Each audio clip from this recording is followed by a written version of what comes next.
Um amigo muito querido me pediu para que eu fizesse uma leitura contemporânea da teoria de Thomas Hobbes e analisando principalmente a sua teoria à luz do que hoje acontece no mundo. Guerras, conflitos, caos. A gente vive um caos hoje. O mundo está praticamente por um fio e a espécie humana também.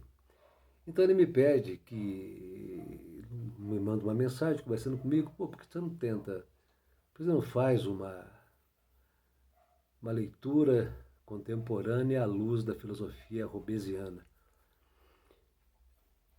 Hobbes é um pensador incrível.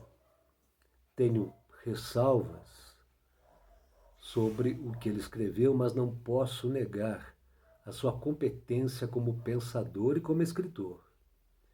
Hobbes era um realista duro, que por ser um matemático também, escrevia de maneira muito clara, muito incisiva, e a sua teoria, o seu pensamento era muito contundente. Fazer uma leitura de Hobbes a partir do que acontece hoje no mundo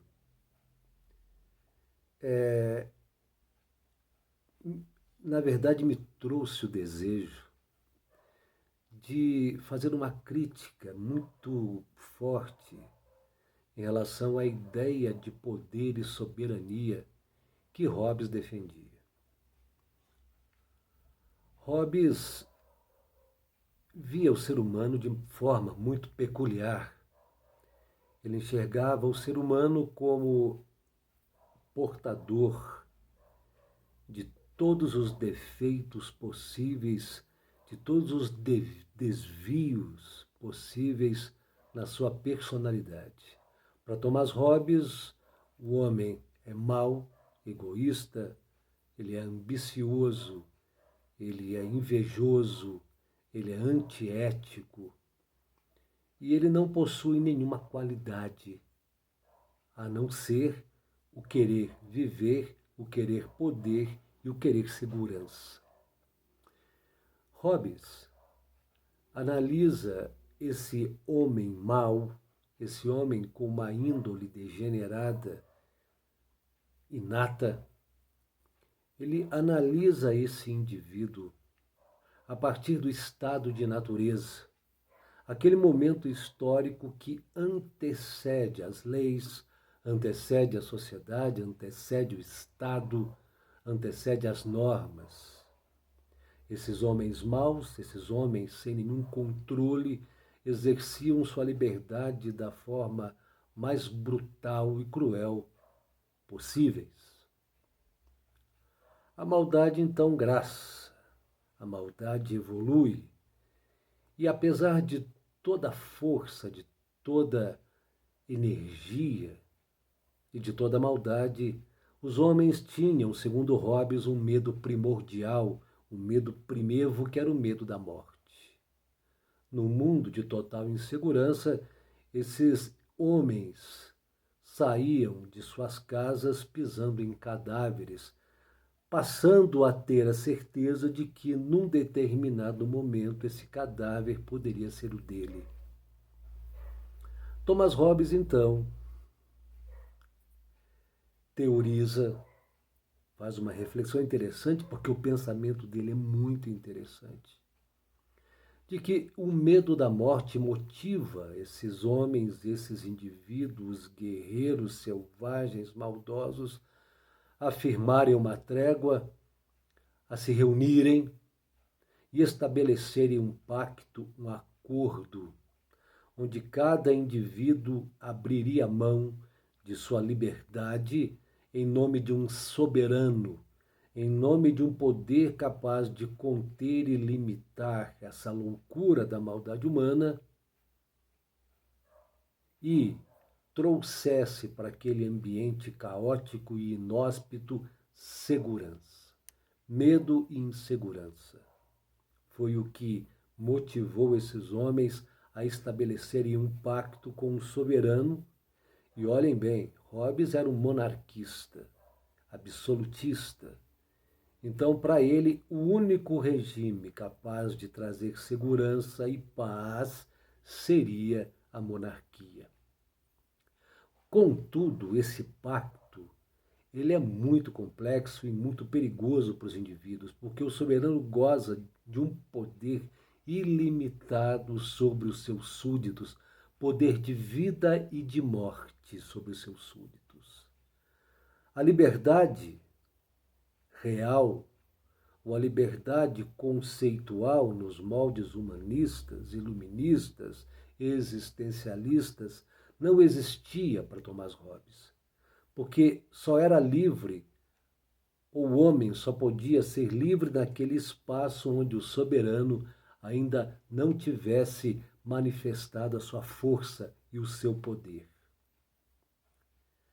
E mesmo que um súdito não tivesse presente no dia desse pacto, desse contrato, ele estava obrigado a segui-lo, porque se não seguisse, ele estaria totalmente entregue à maldade do soberano. Julgamento, tortura, punição, castigo e morte.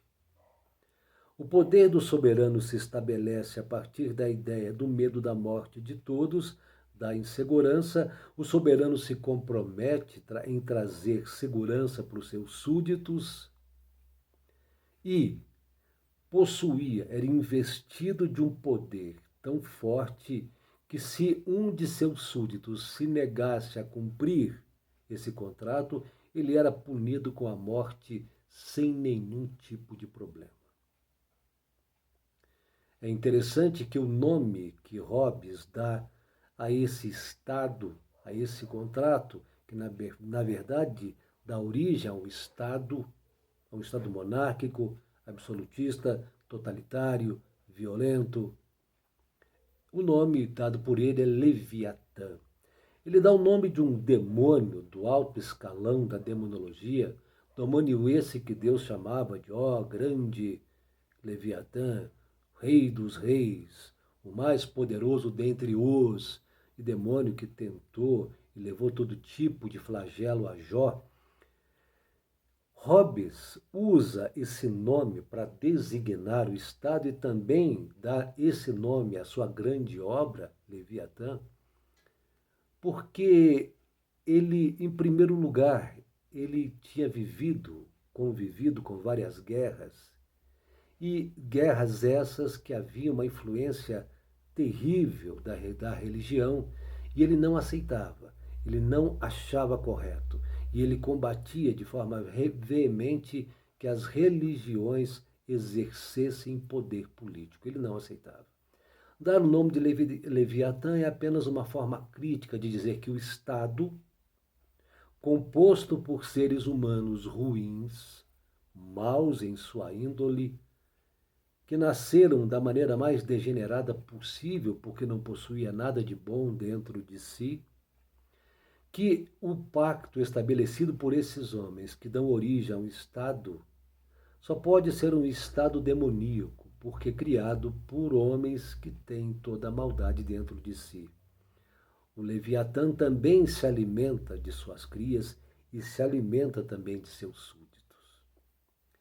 Ele, em determinado momento da sua obra, percebe que o próprio Estado é uma ficção e o próprio estado de natureza também.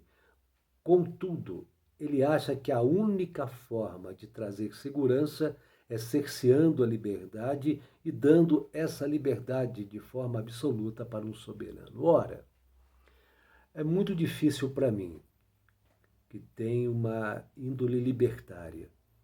Eu sou um humanista, eu sou um existencialista também, eu sou um pensador livre e tenho certeza que todo esse sistema político, engendrado já há muitos séculos, milênios, não trouxeram nenhuma paz ao ser humano.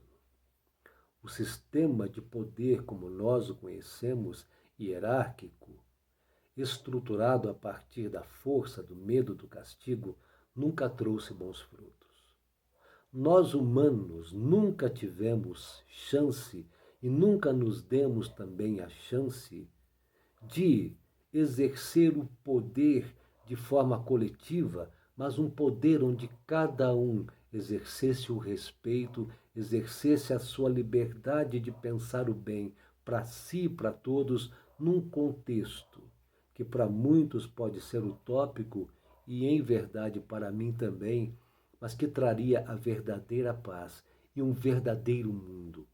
Um mundo onde nós não precisássemos nem comandar, nem sermos comandados, mas, porém, com respeito, com inteligência, usando a nossa razão, que é o brilho que temos em todos nós conseguiríamos exercer uma governabilidade pacífica, respeitosa e que não tivesse nenhuma ambição ou conluio ou compadrio que nos movêssemos. Por pensar como penso, é difícil acreditar que o pensamento hobbesiano seja efetivamente correto e que o sistema baseado no governo que nós conhecíamos ou que nós viemos a conhecer pela história, hierárquico, dominado por forças de repressão, forças de punição, intimidatório, não resolveu nada. O ser humano também nunca se deu chance ou nunca acreditou na própria inteligência e na própria razão. Historicamente, o ser humano abriu mão de sua razão e passou a se guiar por comandos externos de instituições que deveriam trazer realmente paz, mas que historicamente provaram o contrário. Então, o desejo do ser humano de viver em um mundo pacífico, em um mundo ele possa crescer, evoluir, conhecer, esse mundo só será possível com a razão e a inteligência humana, com a sua capacidade de ouvir e ser ouvido, com a sua capacidade de saber se organizar, com a sua capacidade inacreditável de transcender o próprio egoísmo, a própria vaidade, a própria ambição e erigir um novo tipo de modelo, um novo tipo de sistema, onde todos nós possamos participar e nos organizar. Isso nos daria um compromisso conosco, com o mundo, com as pessoas, com a natureza, com o planeta, com o presente, com o futuro, como nós nunca imaginamos. Nós seríamos o artífice, o idealizador, o construtor ou os construtores de um verdadeiro mundo. Então, meu querido amigo que me pediu essa análise, acredito que você goste um pouco do pensamento de Hobbes, mas mesmo admirando a forma, a intensidade, a maneira brilhante com que ele escreveu sua teoria e imaginou todo esse